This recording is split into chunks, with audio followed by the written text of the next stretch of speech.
Hello, hello, hi, folks. Welcome.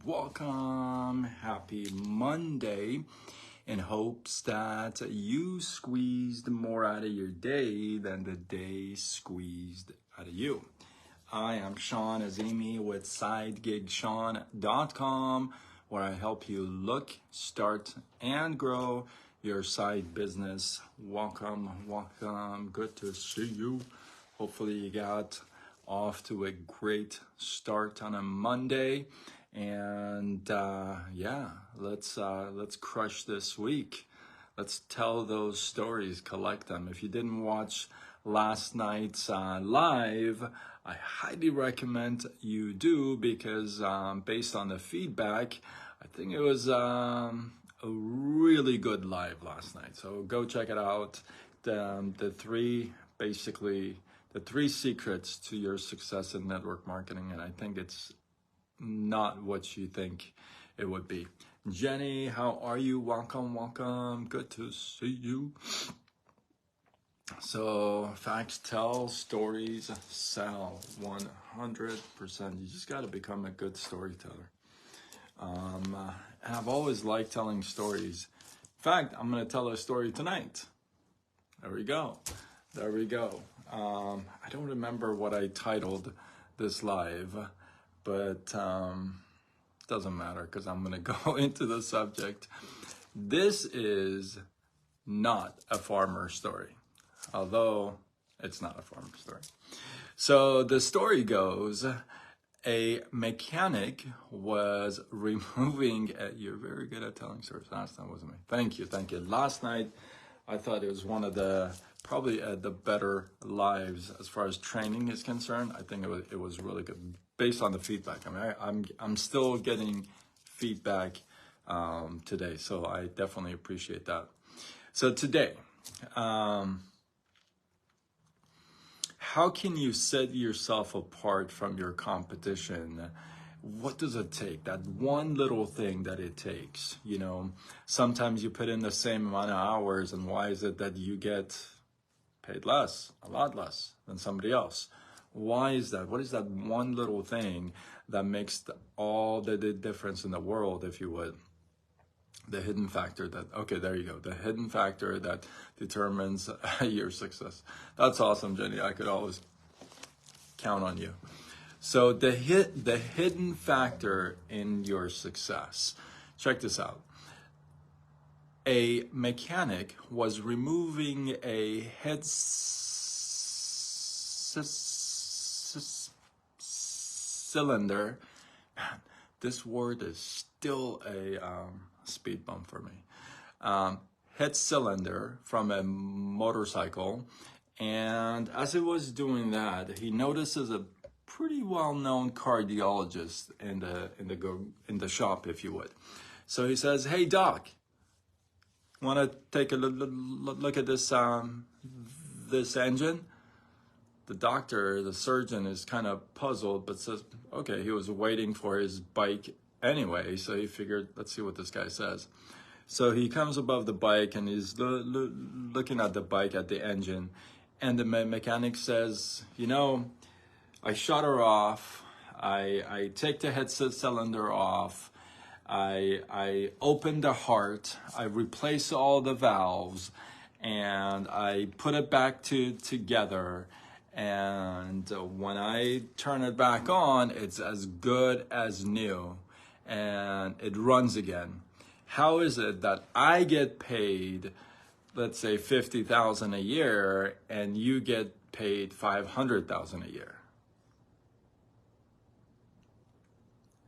And the doctor says, try doing all that with the engine running. And that's a real truth. I've done a couple of lives about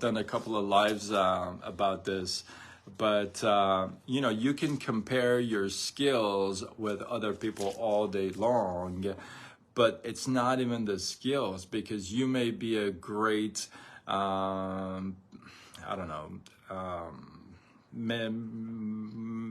mechanic, and somebody may not be, right?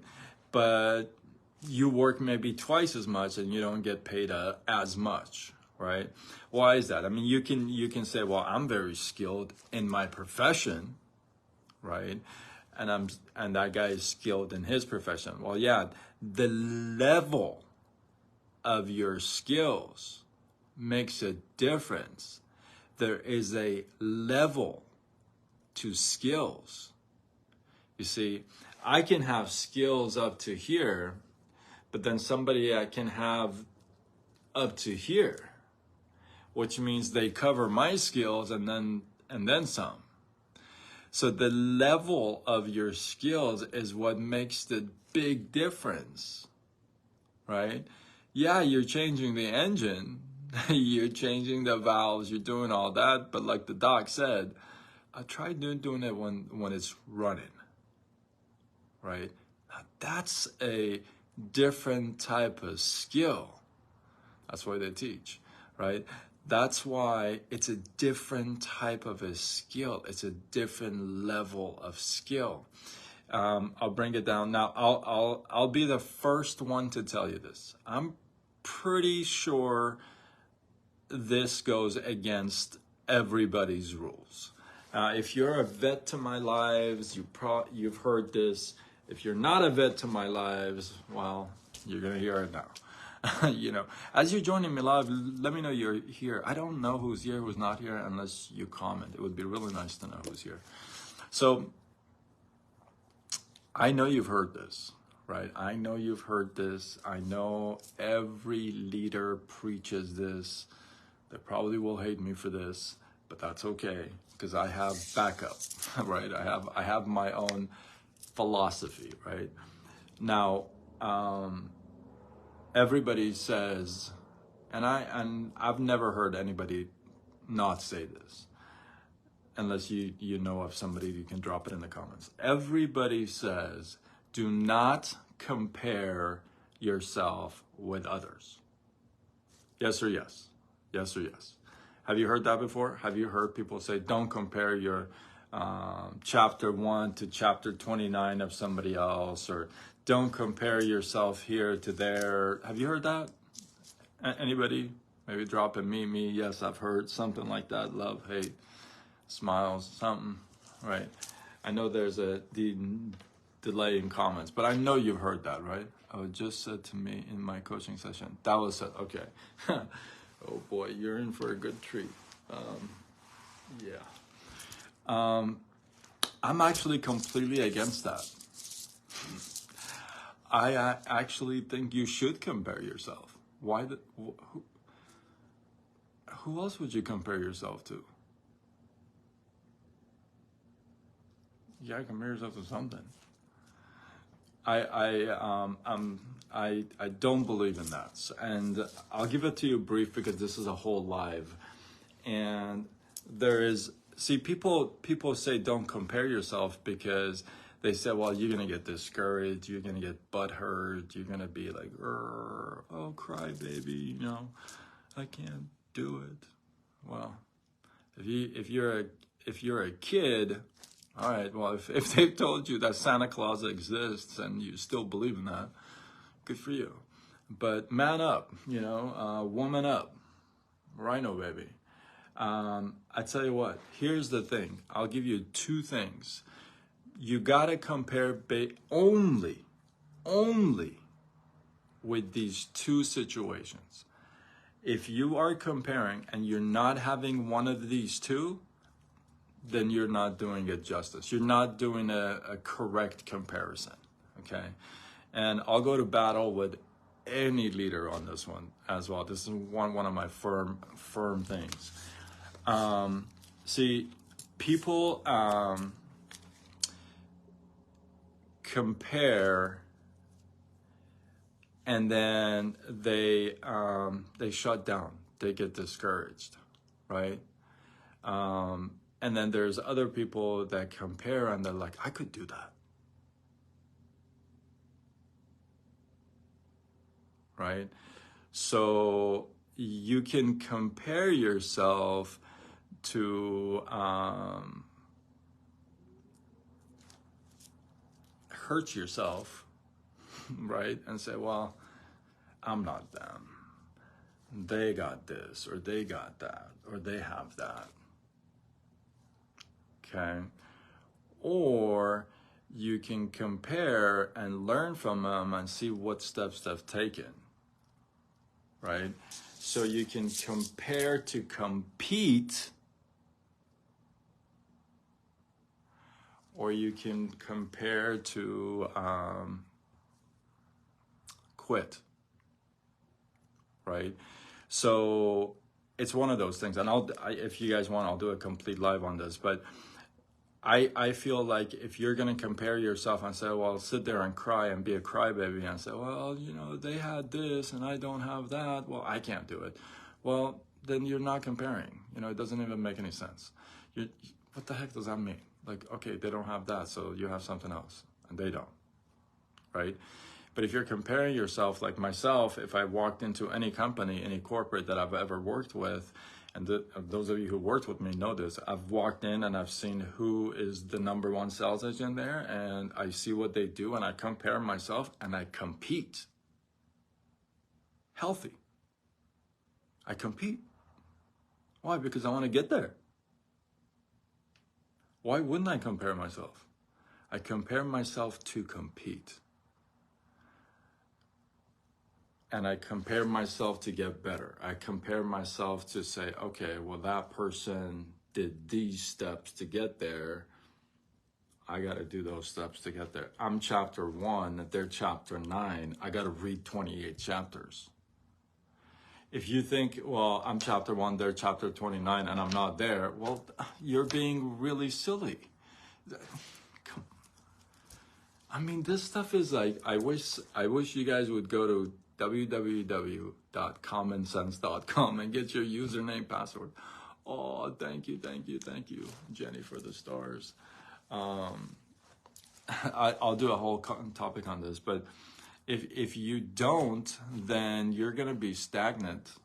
I mean, that's what I feel. But I'll do a complete live on this. But back to the mechanic and the heart surgeon, if you would. The whole point is this: the level of your skills. There is a level to this game. You hear that in every professional sport. People, those at the top, they say what? When they're competing, they say there's a level to the sport. This guy is not in my what? Level. It's the same thing in anywhere. I don't care if you're a barber. There's other people that cut hair and you're like, listen, they're not in my what? Level. There's network marketers like John Melton. Everybody knows him, one of the top 100 in the world, who recruited 122 people last year. It's like,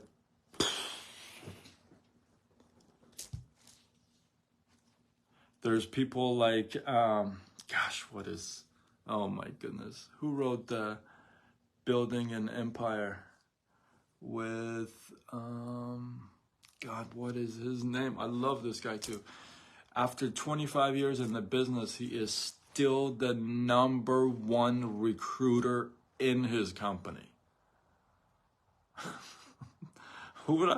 There's a level to this game.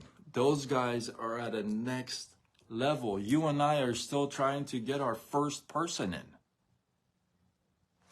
This guy recruited, John recruited, I'll tell you this, John recruited 6 people last month on social media while being in Facebook jail.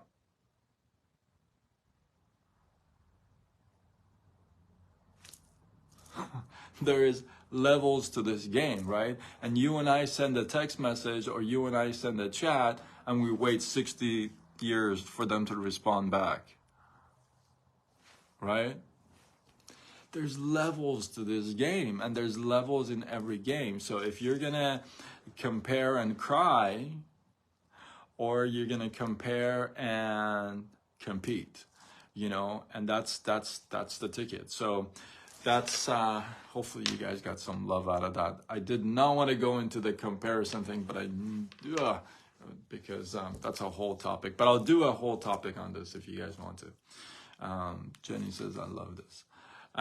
So yeah, thank you. I appreciate you guys. Hopefully you guys got some love, some inspiration, some value from this. Drop one takeaway from this. Compare and compete, or compare and cry. Yeah, you know, those, I mean, that's a fact.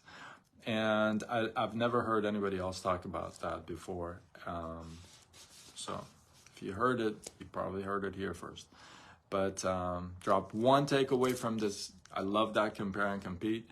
Drop a takeaway from this live, and feel like this was worthy of sharing. Do what you got to do. Spread the love. Tag a couple people. Do it.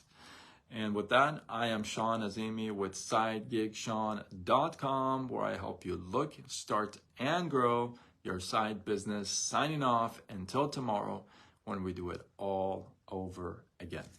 Much love.